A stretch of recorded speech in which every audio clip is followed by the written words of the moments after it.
I have a question for you. Is there anything that American football fans will not put up with from the NFL? Throughout history, corrupt governments and tyrannical regimes have used sporting events as propaganda showcases. Ancient Rome used sporting events as a place to promote their agenda. Hitler, famously in the 1936 Olympics, hosted by Germany, used the event to push Nazism and other forms of oppression.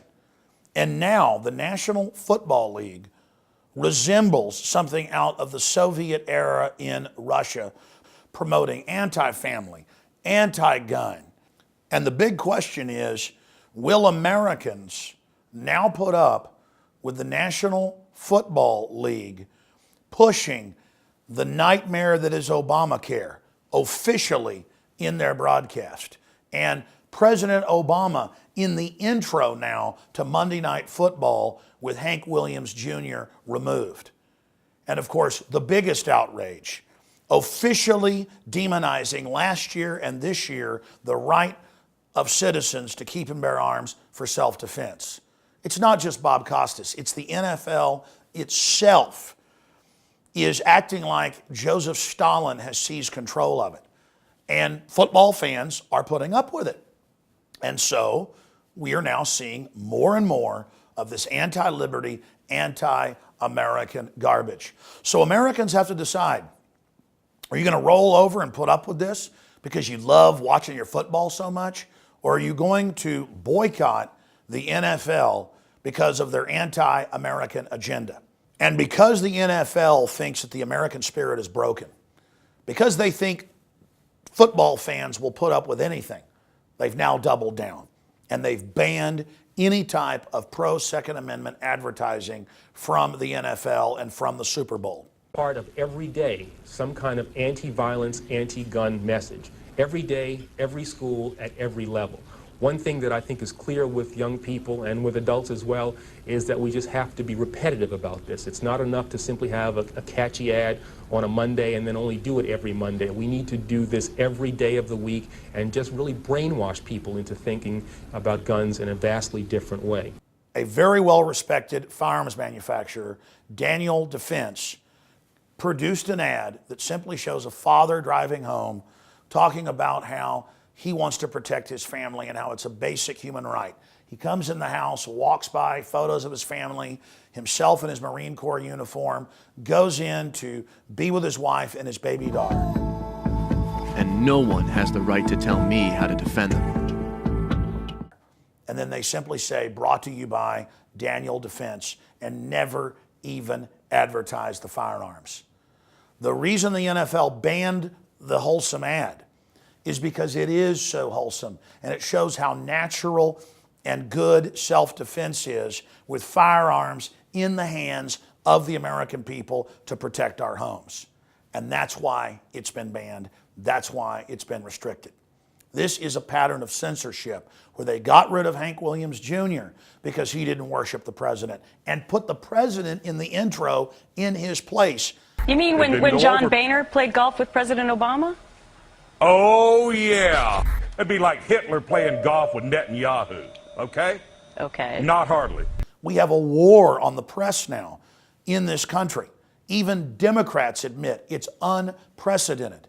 We as Americans have to come together in defense of the entire Bill of Rights, not just the Second Amendment, but the First Amendment as well, and have to send a clear message to the NFL that we're not going to put up with TSA groping us to get into the game, that we're not going to sit there and be bombarded by Obama administration messages at these gladiatorial events.